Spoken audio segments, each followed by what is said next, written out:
Hi guys, thank you so much for always keeping it kid safe with Upon the Ear. Thank you for all the new subscribers. Kindly like, share, subscribe, and comment. This is part 2 of my story. I started with the pregnancy, with twins, delivery, and I was about to get discharged. So at this particular time, we are about to get discharged. But I just want to take you back a little bit. So when I gave birth to my babies, as a first-time mom, I didn't know how to change baby nappies. So the person who helped me was my baby sister, who had that experience. She came to my rescue and helped me on that. So Miss Kujua Kabisa, and I learned from her, and that's when I knew how to do it. And another thing, I didn't wash them for until the third day, when my friend came over and she was like, Aposh, ujaosha watoto tangu wazaliwe? That's my friend Alela, who washed my babies for the first time. And she was like, iko wapi sabuni? And mnatoa wapi maji warm ni kuoshea watoto? I couldn't do it because my babies were tiny. They were about 2.4 kg. They were so tiny. I felt like nikiwaosha, like maybe I'll hurt them or something. So nilikuwa tu naogopa. But when she came in, she decided to wash them for me. And that was the first time waliona maji. So thank you so much, Linda Lela, for that. And thank you so much, my sis Morina Pondi, for always coming through since I was pregnant to my delivery to when I was about to get discharged. So we are about to get discharged, and I stepped in that hospital on the 7th when I delivered my babies. From the 7th of November to 17th of November. Those are 10 solid days confined in the hospital walls. Hey, I really had a hard time. Simply because my babies could not feed well because the milk production was very, very poor. And another thing is that my babies had jaundice. And another thing is that I had edema. So this edema condition I developed, actually it was pedal edema. I developed edema 2 days after delivery. It's a condition where it causes swelling of the foot and the lower leg. It took a while for it to disappear. I was advised to always raise my legs, above my heart. Yeah, so that's how you're supposed to do it for your legs to get back to normal. 10 days confined in the hospital walls, and it's not like you're in a holiday somewhere uko kwa hospitali, and you have to ensure that your babies feed well and you get discharged. So it was time for us to be discharged, and again my hubby was not around. He had traveled for work. So my family came, my dad, mom, and my bro, because we were with my sis at the hospital. So they came to discharge me, and I felt so good. At least finally I'm going home. And I remember the doctors and the pediatrician who was in charge of my twins told me to assure them and to promise them that after being discharged, I'll be feeding my babies well. Like now I'll be in a relaxed environment. They gave me a 1-week appointment to go back to the hospital so they can monitor the babies and see if the weights have improved and something like that. Yeah. So yeah, I told them I'll do my best. So we were discharged. I went home, and the next day, so I was discharged on 17th of November. Now from the 18th, trust you me, my milk production started doing very well. I believe because I was in a more serene, conducive, very peaceful environment. If you're in an environment where it brings a lot of stress in you, then the milk production really becomes very poor. So I realized that because immediately I went home and I was relaxed in a serene, conducive, and peaceful environment. My milk production was doing very, very well. It was 1 week now, appointment to the doctor to see the pediatrician. So we went to the hospital, and the pediatrician was very, very impressed on the improvement.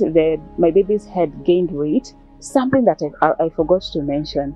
When I was leaving the hospital, remember I told you that I gave birth to my babies they were 2.4 kgs each. Can you believe it that when I was leaving the hospital, when I was being discharged, they had lost 0.4 grams. So one of my twins lost 0.4 grams and the other twin lost 0.2 grams. So you can imagine, that was so bad.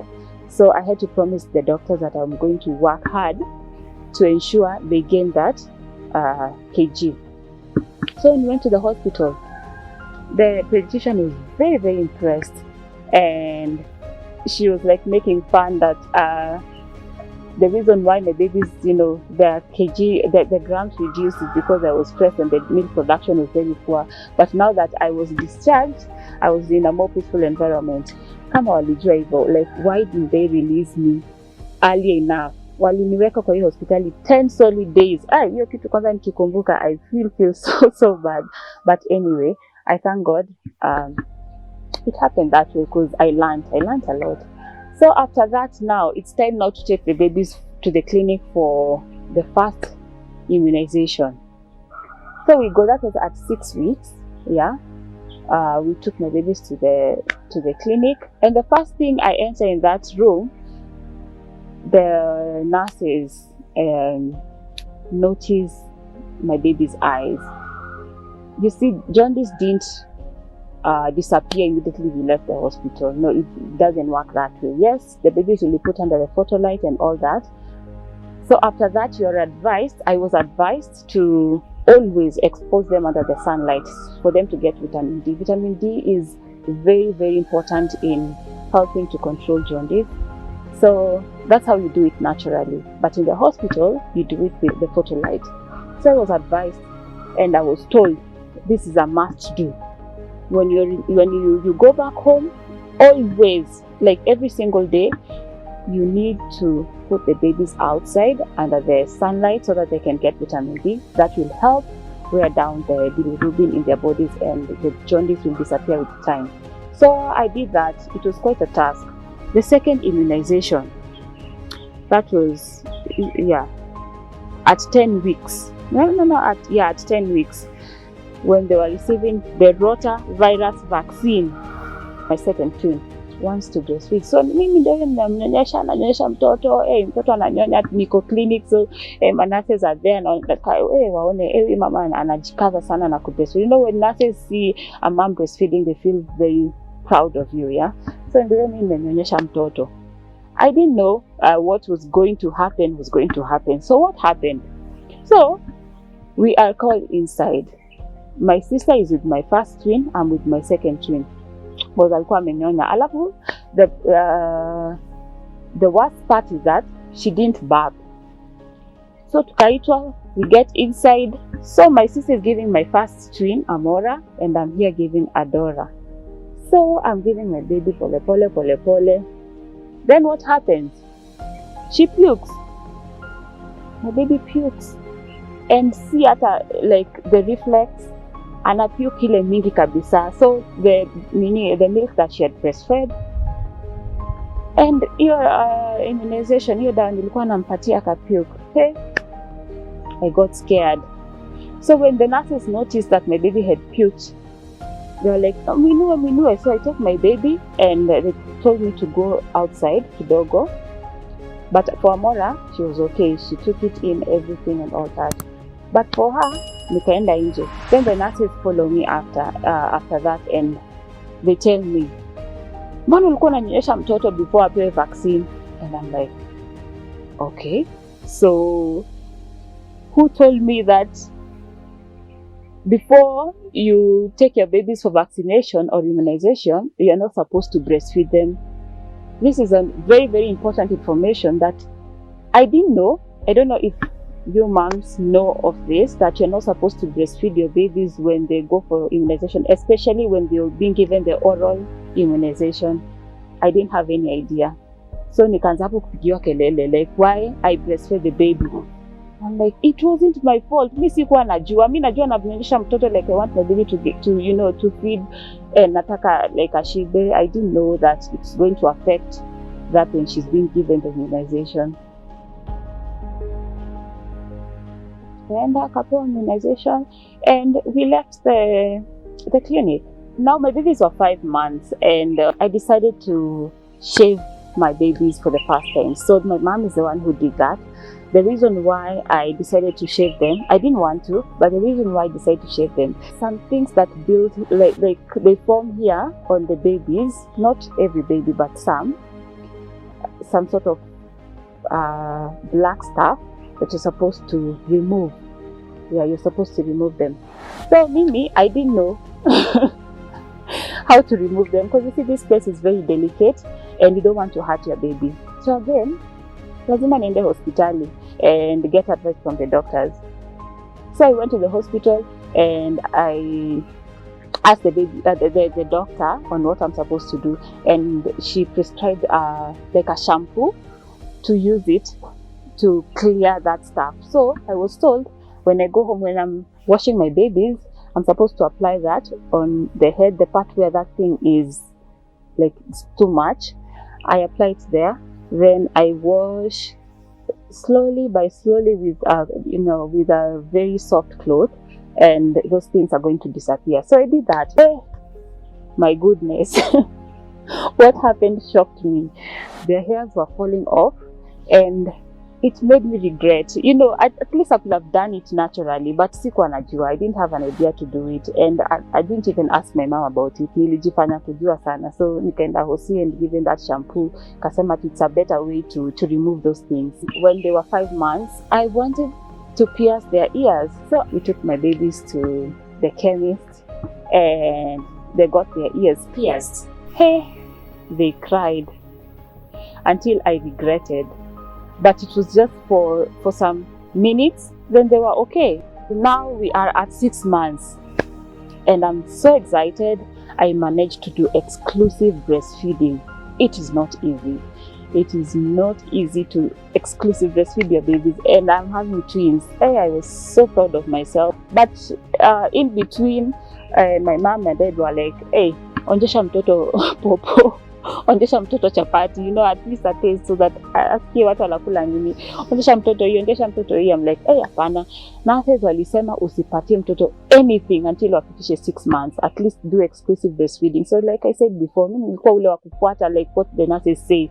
Yambiwa fanya hivi naenda that direction. Fanya hivi naenda that direction. So mimi sikuwa nawapea anything. My mom ndo alikuwa anaeka supu hivi kwa mkono, anawalambisha. Akipika hivi stew analambisha, like avocado hivi analambisha. But for me, I did exclusive breastfeeding, so proud of myself. And at 6 months we start weaning. Hey, okay, I thought when parents or mothers get to 6 months, it is an exciting phase, but hell no, it is the most difficult. Okay, for me, for my own experience, it was the most difficult milestone. At 6 months, I thought it was going to be a breeze, but it turned out to be very difficult on my side.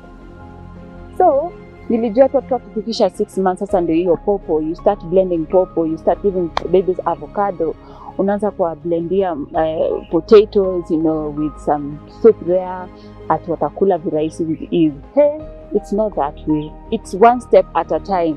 You introduce that food to the baby because they're not used to that. They're used to breastfeeding. Babies are babies. Wanakusumbua kwa kukula. And we also planned for the photo shoot for my babies, their first month to 1 year. So we always had a theme.